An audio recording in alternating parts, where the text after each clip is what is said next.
Moses Sumney's debut album is pretty beautiful.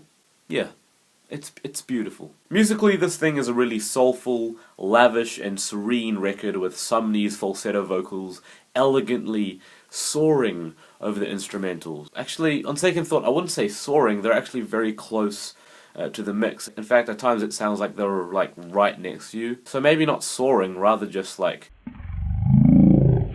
Even on tracks like Man on the Moon and Lonely World, where Sumney may not even be singing actual words at times and more just kind of doing this crooning, you can still pull from the sound of the song and the melody and the vocal performance a tangible, vivid emotion. And in the case of A Lonely World, which really flourishes in its second half, by the way, where the pace picks up as the drums become more prominent in the mix, this emotion to me is kind of this sense of awe, as if you've just taken a moment to realize the full wondrous scope and scale of the universe.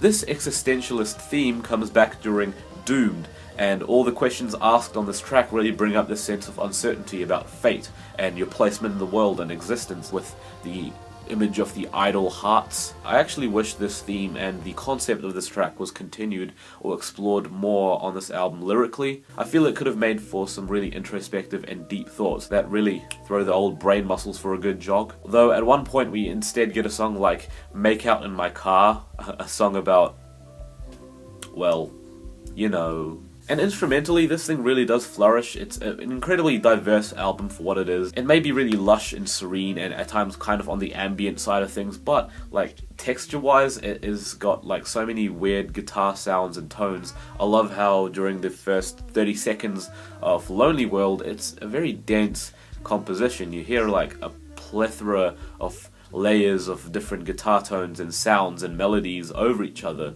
I love all the little instrumental additions like the magical harp arpeggios and glissandos on Quarrel, or the strings that blossom on Don't Bother Calling.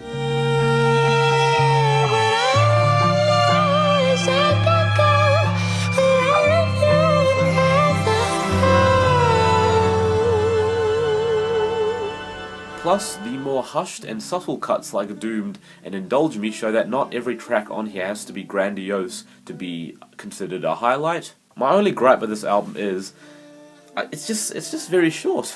A significant chunk of the track listing is pretty much made up by interludes that may, I guess, add to a narrative if there is one on the record, but I feel as if it leaves the album feeling like it could have had far more on it or more to it. I just feel as if the album starts out with its most grandiose songs and then kind of peters out toward the end with its more subtle ones. And while those subtle tracks are good, structurally speaking, ending on them leaves the album feeling a little bit anticlimactic at the conclusion. I'd give this album a very strong 7 out of 10, but on a really good day, it could honestly be an 8. It's flexible, really, and we'll leave it there.